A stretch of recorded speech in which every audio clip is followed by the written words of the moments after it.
Sudah kita bahas masalah itu. Jadi nanti akan ada orang-orang yang beriman pada Allah di surga, lalu Allah bertanya padanya, ya, apakah kalian sudah puas? Lalu mereka mengatakan, ya Allah, masih ada teman kami yang belum kami temukan, gitu kan? Yang dulu sholat bersama kami. Kemudian kata Nabi, kata Allah SWT, pergilah ke neraka dan ambillah mereka. Tapi nanti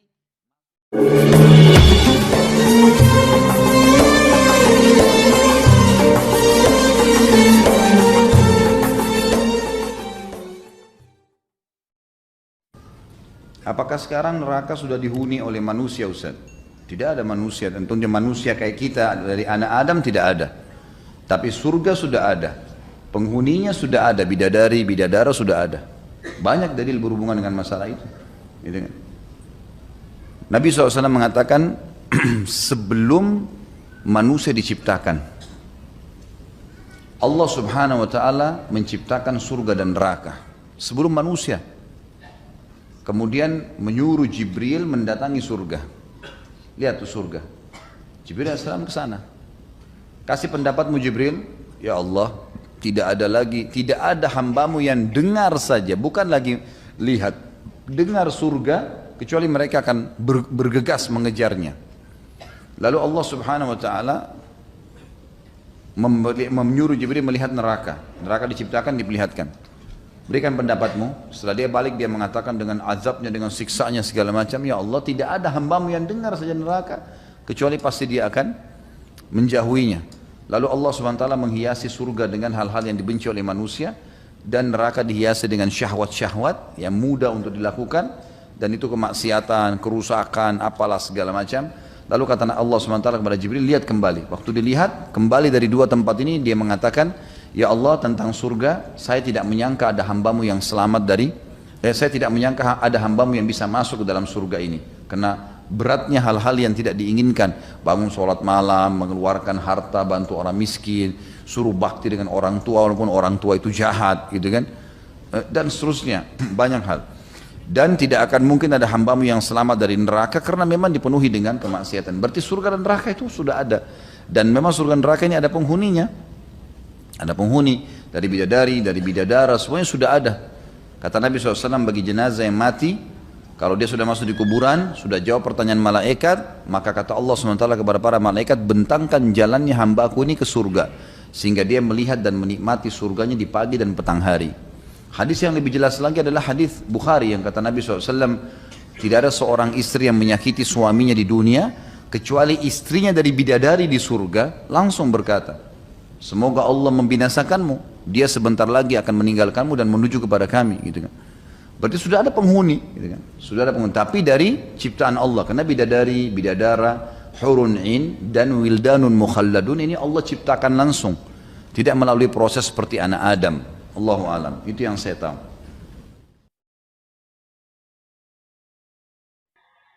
Apakah di surga kita berkumpul lagi bersama keluarga? Iya, keluarga, kenalan kita semua yang masuk surga, asal sama-sama surga ketemu semuanya. Bapak Ibu bisa baca dalam surah At-Tur itu. Kalau saya tidak salah ayatnya ayat 9 atau ayat 10. Coba buka deh surah At-Tur. Ya Allah mengatakan, a'udzubillahi minasyaitonirrajim. Walladzina amanu wattaba'athum dzurriyyatuhum biimanin alhaqna bihim dzurriyyatahum wa ma alatnahum min amalihim min syai'. Kullu imri'in bima kasaba rahin. Dan orang-orang yang beriman, maka kami akan ikutkan bersama mereka keturunan-keturunan mereka. Keluarganya semua akan ikut bersama dia. Akan disatukan dalam surga. Dan kami tidak menzaliminya sedikit pun. Benar ya? Ayat berapa tadi? At-Tur ayat 9 atau 10. Walladzina, baik saya lihatin. Ayat 21. At-Tur ayat 21. Dan orang-orang yang beriman dan yang anak cucu mereka mengikuti mereka dalam keimanan, keluarga-keluarga mereka, kami hubungkan anak cucu mereka dengan mereka, dan kami tidak mengurangi sedikit pun dari para amal mereka. Tiap-tiap manusia terikat dengan apa yang dikerjakannya. Ini tentunya kalau kita baca ayat sebelumnya, ini berbicara tentang surga ya. Makanya ini masalah surga nih, artinya akan digabungkan di surga. Jadi akan bersatu insya Allah. Manusia dimasukkan oleh Allah ke dalam surga yang berbeda-beda tergantung tingkat keimanannya. Apakah bisa seorang minta untuk bersama jika berbeda surga? Tentu saja nggak bisa kecuali suami istri. Ya, kecuali suami istri itu kemungkinan ya suaminya akan mengangkat derajat istrinya. Ya. Atau sebaliknya, ya, itu bisa terjadi. Tapi kalau selain daripada ini nggak bisa. Cuman bertemu bisa, bertemu. Misal ada saudara kita, masya Allah ibadahnya luar biasa, kita kurang, nggak bisa kita minta sama dengan dia. Resiko saya suruh malas. Ya harusnya rajin. Gitu kan. Apakah sahih kawan yang soleh akan bertanya kepada Allah Ta'ala mana sahabatnya, menanyakan sahabatnya waktu di dunia yang sholat bersamanya, jikalau kawannya ada di neraka, kawan yang soleh akan menolongnya masuk ke dalam surga. Sahih, sudah kita sebutin ini waktu bahas masalah neraka, masuk dalam syafaat orang-orang beriman. Itu ada, kalau pegang bukunya bisa dilihat di bab-bab terakhir, sudah kita bahas masalah itu. Jadi nanti akan ada orang-orang yang beriman pada Allah di surga, lalu Allah bertanya padanya, ya, apakah kalian sudah puas? Lalu mereka mengatakan, ya Allah masih ada teman kami yang belum kami temukan, gitu kan? Yang dulu sholat bersama kami. Kemudian kata Nabi, kata Allah SWT, pergilah ke neraka dan ambillah mereka. Tapi nanti masuk ke surganya sesuai dengan kadar amalnya dia. Bukan berarti akan sederajat dengan temannya yang soleh itu. Gitu. Karena semua orang beriman akan masuk surga ya. Tentu syaratnya muslim. Biar sahabat dekatnya kalau kafir nggak bakal bisa. Ini hanya orang Islam. Apakah anak bisa membawa orang tuanya ke surga? Bisa. Apalagi kalau anaknya meninggal sebelum balik. Itu menjadi sebuah karunia yang luar biasa. Karena Nabi SAW pernah keluar dari masjid meramas baju seorang sahabat dengan sangat keras sampai sahabat itu kaget. Lalu kemudian Nabi SAW mengatakan, sungguh ya demi zat yang ubun-ubunku dalam genggamannya, seseorang di antara kalian akan dipegang badannya oleh anaknya yang mati sebelum balik seperti saya memegang bajumu sekarang, sampai mereka bersama-sama dimasukkan ke dalam surga. Tapi kalau sudah balik, tergantung amal solehnya, maka hukumnya adalah hukum umumnya kaum muslimin yang bisa memberikan syafaat kepada orang lain. Ana pernah dengar ada tembok pembatas antara surga dan neraka, yaitu tembok Araf. Dan orang yang amal baiknya seimbang dengan amal buruknya sama seimbang, maka mereka akan jadi penghuni tembok Araf. Apakah mereka kekal jadi penghuni tembok Araf itu? Dan apa ada kesempatan jadi penduduk surga? Surah Al-A'raf menjelaskan, Al-A'raf itu tembok yang tinggi maksudnya. Jadi nanti orang-orang yang masih berimbang amalnya ini akan berteduh di situ sampai ditentukan, tentu akan ke surga. Akhirnya akan ke surga. Cuma memang tembok Araf ini disiapkan untuk mereka. Surah Al-Araf menjelaskan masalah itu. Dan nanti mereka akan ada pembicaraan terjadi antara penghuni orang yang tinggal di sekitar Araf berlindung, menunggu. Kalau ada orang yang memberikan syafaat, lebih pahalanya masuk surga. Allah SWT maafkan sebagian dosanya masuk surga. Jadi cuma tempat sementara. Jadi tidak ada tempat lain kecuali surga atau neraka. Gitu kan? Tapi umumnya Ashabul A'raf itu mereka masuk surga. Umumnya, gitu kan?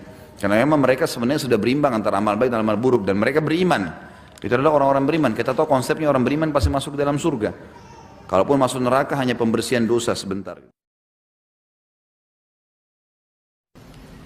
Bagaimana status seorang anak yang kedua orang tuanya kafir, anak tersebut meninggal sebelum balik? Bagaimana statusnya di akhirat, surga atau neraka? Diuji oleh Allah. Semua orang yang meninggal dalam keadaan kafir akan diuji oleh Allah. Akan diuji. Kalau masih dalam keadaan fitrah, maka dia akan masuk ke dalam surga. Fitrah maksudnya mengenal Allah. Nanti akan kita pelajari, ada riwayatnya, atau mungkin sudah kita pelajari yang lalu ya, yang nanti akan ada orang-orang diuji oleh Allah yang memang belum sempat sampai kepadanya risalah atau belum balik. Nanti hari kiamat didatangkan didatangkan neraka lalu disuruh oleh Allah loncat ke neraka. Yang patuh loncat lolos dari tes. Dan kata Nabi SAW, demi Allah kalau mereka loncat tidak akan dibakar oleh neraka, karena hanya untuk tes saja. Artinya kalau dia sekarang di akhirat patuh sama Allah, maka di dunia pasti kalau dia juga sampai padanya risalah atau dia balik, dia akan patuh. Yang tidak mau loncat ke neraka karena perintah Allah, maka berarti juga dia tidak akan beriman nantinya.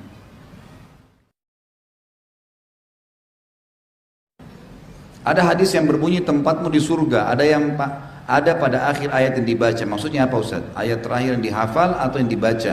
Yang dibaca. Hadis ini menyebutkan tentang fadilah pembaca Al-Quran. Ada orang yang Masya Allah maniak, selalu baca khatam, kembali, ini sunnah Nabi ya. Tanda kutip sini maniaknya, maksudnya dia luar biasa mau selalu menghatam Al-Quran. Ini penting. Makanya para sahabat per 3 hari sekali khatam, 7 hari sekali khatam, mereka khatam. Nah orang yang sering menghatam dapat fadilah ini. Di akhir nanti pas sudah tiba di pintu gerbang surga, nanti ada hadisnya itu. Ada bahasan sendiri, kita akan bahas nanti di pasal sendiri. Hadis yang berbunyi, pada saat mereka sudah tiba di pintu surga, Allah akan suruh yang sering baca Quran, suruh baca kembali. Baca sama dia. Ada ulama sebagian mengatakan hafal, tapi umumnya ulama mengatakan bacaan. Dia baca setiap satu ayat 1 derajat.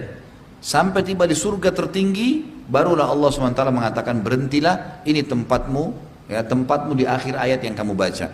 Maksudnya dia terus baca ayat sampai tiba di derajat, karena Allah ingin dia sampai ke derajat tertinggi saja. Tapi membuktikan kepada orang kalau Al-Quran itu mulia, maka dengan bacaan Al-Quran dia bisa ditinggikan derajatnya. Itu maksudnya. Bisakah penghuni surga pada tingkat yang paling rendah bertemu dengan Rasulullah dan para sahabat? Bisa, nggak ada masalah.